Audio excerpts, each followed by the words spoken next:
শুভ সকাল প্রত্যেকে, তোমাদের সকলকে আমার আরো একটি নতুন ভিডিওতে জানা হার্দিক শুভেচ্ছা অভিনন্দন। আজকে আমি নবম শ্রেণীর একটা ছোট একটা নাটক বলতে পারো, সেই বিষয়ে আজকে আমি একটা বিস্তারিত ডেমো ক্লাস দিতে চলেছি। সেটা হচ্ছে আমাদের নবম শ্রেণীর একটা উল্লেখযোগ্য নাটক ধীবর বৃত্তান্ত। এই যে নাট্যাংশটি রয়েছে, আজকে আমি সেই বিষয়ে একটা ডেমো ক্লাস দিতে চলেছি। যারা এই নাটকটি কিভাবে উপস্থাপন করবেন বুঝে উঠতে পারছে না, তাদের জন্য আজকের ভিডিওটা যথেষ্ট গুরুত্বপূর্ণ হতে চলেছে। তো চলো দেরি না করে আজকের ভিডিওটা শুরু করা যাক।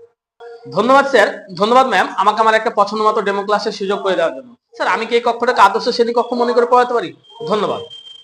শুভ সকাল আমার শিক্ষার্থী বন্ধুরা, তোমরা প্রত্যেকে ভালো আছো? আজকে আমরা ক্লাসটা শুরু করি। তো বলো তো আজকের তারিখ কত? একদম 26/1/2026। খুব সুন্দর একটা দিন, তাই না? আমি এখন কোন শ্রেণীতে দাঁড়িয়ে আছি? নবম। আজকের বিষয় হবে বাংলা। আজকের বিষয় বাংলা। আজকের পাঠ এটা আলোচনা করার আগে বলো তো, তোমাদের রাজা রানীর গল্প শুনতে কার কার ভালো লাগে? কি সবার ভালো লাগে? তো রাজা রানীর গল্পে কি হয়? এক থাকে রাজা, এক থাকে রানী, আর শেষ হুই মেরি কাহানি, তাই না? তো এটাই আমরা দেখতে পাই। তো এইরকমই আজকে একটা গল্প, যেখানে রাজা রানীর একটা বিরাট প্রভাব রয়েছে এই নাট্যাংশটির মধ্যে। তো আর তোমাদের দেখবে নবম শ্রেণীর একটা উল্লেখযোগ্য একটা নাটক আছে, প্রত্যেকে দেখেছো? শুরুতেই আছে একটা কবিতা আছে, তারপরেই কিন্তু আমাদের নাটকটা রয়েছে। অংশটির নাম কি বলতো? ধীবর বৃত্তান্ত। তাহলে আজকের আমাদের পাঠ হচ্ছে ধীবর বৃত্তান্ত। প্রত্যেকে বইটা বের করো, হ্যাঁ, এবং আমি যে কথাগুলো বলবো সেগুলো নোট করে নিবে। তো এটা লিখেছেন বিখ্যাত নাট্যকার, বিখ্যাত কবি কালিদাস। এই নাটকটা কিন্তু লিখেছেন, আর এটাকে তর্জমা করেছেন কে বলতো? সত্যনারায়ণ চক্রবর্তী। সত্যনারায়ণ চক্রবর্তী। এগুলো প্রত্যেকে খাতায় লিখে নেবে। আর এটার উৎস হচ্ছে অভিজ্ঞান শকুন্তলম। অভিজ্ঞান শকুন্তলম।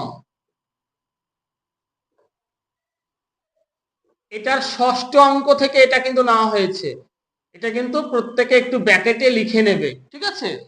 তো এই নাটকটা আমরা কিভাবে শুরু করবো আগে বলি।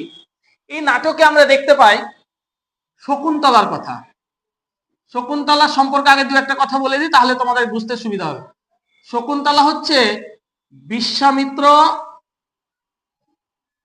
ও অপ্সরা মেনকার কন্যা। কার বললাম? অপ্সরা মেনকা। এদের কন্যা হচ্ছে কে? শকুন্তলা। কিন্তু শকুন্তলা মহর্ষি কর্ণের আশ্রমে মানুষ হয়েছে। মহর্ষি কর্ণের আশ্রমে মানুষ হয়েছে। তাহলে আমরা খুব সহজেই বলতে পারি যে এটা হচ্ছে ওর প্রকৃত পিতামাতা, আর এটা হচ্ছে তার পালিত পিতামাতা। এটা তো বুঝতে পারছো প্রত্যেকে? আচ্ছা, বেশ। তো এই যে শকুন্তলার দুটো সখী ছিল, সেই দুই সখীর নাম হচ্ছে অনুসুয়া আর প্রিয়ংবদা। অনুসুয়া আর কি বললাম? প্রিয়ংবদা। এই দুই বান্ধবী। প্রত্যেকের তোমাদেরও তো বান্ধবী আছে নাকি? তোমার বেস্ট বান্ধবী কে? আচ্ছা, বেশ। তো এখানে শকুন্তলারও দুই বান্ধবী ছিল। তো একদিন শকুন্তলা তার বান্ধবীদের সাথে বনে ফুল তুলতে গেছিল। ঠিক আছে, বনে ঘুরতে গেছিল বা ফুল তুলতে, যাই হোক কোনো একটা কাজে গেছিল। সেই বনে এক রাজা আসে, তার নাম হচ্ছে রাজা দুষ্মন্ত বা রাজা দুষ্যন্ত। তিনি ছিলেন হস্তিনাপুরের রাজা। কোথাকার রাজা বললাম? হস্তিনাপুরের রাজা। এবার স্বাভাবিকভাবেই আমরা যে কোনো গল্পের শুরুতে বা সিনেমাতেও দেখেছি নায়ক নায়িকার কিন্তু এভাবেই দেখা হয়। তো এখানেও ঠিক সেটাই। আমাদের রাজা দুষ্মন্তের সঙ্গে শকুন্তলার দেখা হয় এবং একে অপরের প্রেম ভালোবাসা হয়। তারপর তারা বিয়ে করে। তারা বিয়েটা করেছিল গান্ধর্ব মতে। প্রত্যেকে তো কোনো না কোনো একটা রীতি মেনে বিয়ে করে, কেউ ইসলামী রীতিতে, কেউ হিন্দু রীতিতে, কেউ খ্রিস্টান রীতিতে। তো এরা গান্ধর্ব মতে বিবাহটা করেছিল। তো বিবাহ করার পরই রাজা দুষ্মন্ত কিন্তু তার নিজের রাজধানীতে ফিরে যান। স্বাভাবিকভাবেই নতুন বিয়ে করে যদি বউকে রেখে চলে যায়, দু একদিন থাকার পরে বউয়ের মন সবার খারাপ করবে। তো এখানেও সেটাই হয়েছে। কিন্তু রাজা দুষ্মন্ত যাওয়ার সময় শকুন্তলাকে একটা আংটি দিয়ে যায়, ঠিক আছে? তো এরপরে আমরা একটা আশ্চর্য ঘটনার সাক্ষী হই।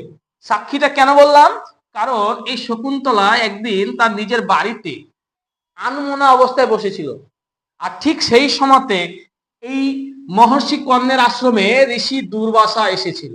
কে এসেছিল বললাম? ঋষি দুর্বাসা। এবং ঋষি দুর্বাসা এসে বারবার ঋষি কর্ণের খোঁজ করছিল, কিন্তু সে কোনো প্রত্যুত্তর পায়নি। তাই স্বাভাবিকভাবে ঋষি দুর্বাসা রেগে গিয়ে শকুন্তলাকে একটা অভিশাপ দিয়ে দিয়েছিল। অভিশাপটা কি? তুই যার চিন্তায় মগ্ন সে তো তার কখনো চিনতে পারবে না। আর ঠিক সেই সময়তেই শকুন্তলার সঙ্গে তার বান্ধবীরা দেখা করতে আসে এবং এই ঘটনাটা তারা নিজ চক্ষে দেখে। তখন প্রিয়ংবদা কি করে, এই ঋষি দুর্বাসার কাছে ছুটে যায় এবং অনেক অনুনয় বিনয় করার পরে অবশেষে সাপ মুক্তির উপায় বলে দেয় ঋষি দুর্বাসা। উপায়টা কি?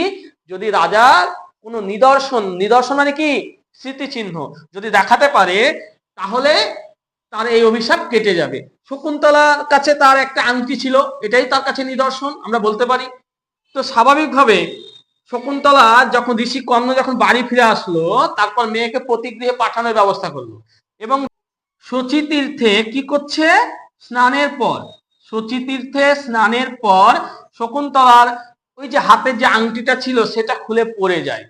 ঘটনাক্রমে আমরা দেখতে পাই শকুন্তলা সেই নিদর্শন ছাড়াই স্বামীর কাছে যায়, কিন্তু তার স্বামী তাকে চিনতে পারে না, কারণ সে অভিশাপে আসক্ত। স্বাভাবিক, চিনতে পারবে না।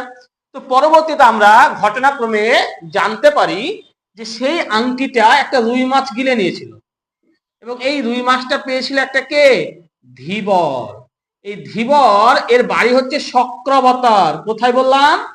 শক্রবতারে।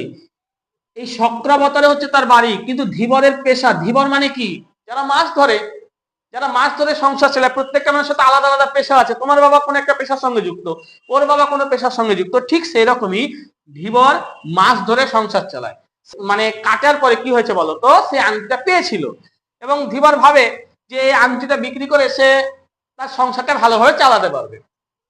যখন বিক্রি করতে গেল, তখন নগরলক্ষ্মী, নগরলক্ষ্মী বলতে আমরা জানুক আর সূচকের কথা জানি। এখানে জানুক আর সূচক আর রাজসেলক, এরা তিনজনে কি করলো, ধীবরকে চোর সন্দেহে নানা রকম ভাবে অপবাদ ও অপদস্থ করতে লাগলো। অবশেষে রাজসেলক ধীবরকে তার প্রকৃত সত্যটা প্রমাণ করার একটা সুযোগ করে দেয় এবং রাজসেলক কি করে, রাজার কাছে নিয়ে আসে। ধীবর বারবার বলছে যে আমি আংটি চুরি করিনি, কিন্তু জানুক সূচক তাকে নানা রকম ভাবে হেনস্থা করতে থাকে। এখন তুমি ধরো না চুরি করনি, তুমি একটা জিনিস পড়ে পেয়েছো, আমার জিনিস তুমি পড়ে পেয়েছো, এবং আমার জিনিসটা কেউ তো দেখেনি তুমি পড়ে পেয়েছো কিনা, তারা তো একটা সন্দেহ করবে তুমি চোর।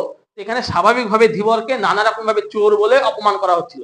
তো ধীবর একবার রাগ করে বলেই দিয়েছিল, এক কাজ করুন তো, মারতে হয় মারুন, নাহলে ছেড়ে দিন, কিন্তু মিথ্যা অপবাদ দেবেন না। আর রাজশালক তার পেশা নিয়ে দু একটা কটু কথা বলেছিল। অবশেষে রাজশালক যখন রাজার কাছে সে আংটিটা নিয়ে আসে, আমরা দেখতে পাই রাজা এই আংটিটা দেখার পরে কি করেছিল, সাথে সাথে তার পূর্বেকার কথা মনে পড়ে গেছিল। আর রাজা খুশি হয়ে ধীবরকে আংটির সমমূল্য পরিমাণ অর্থ দিল। আর ধীবর কি করেছিল জানো, সেই অর্থ অর্ধেক অর্ধেক নগররক্ষীদের ফুলের দাম হিসাবে দান করে দিয়েছিল। আর এই দৃশ্যটা দেখে তোমার রাজশালক ধীবরকে বন্ধুর মর্যাদা দিয়েছে। বুঝতে পারলে? তো এই ছিল মূল আমাদের নাট্যাংশ। যদি ভিডিওটা ভালো লাগে তাহলে অবশ্যই একটা লাইক, কমেন্টস ও বন্ধুদের মধ্যে শেয়ার করে দেবে। আর পরবর্তী তোমাদের কোন ভিডিও লাগবে সেটা অবশ্যই কমেন্ট করে জানাবে। আমি আমার সাধ্যমতো তোমাদের এভাবে দেওয়ার চেষ্টা করবো।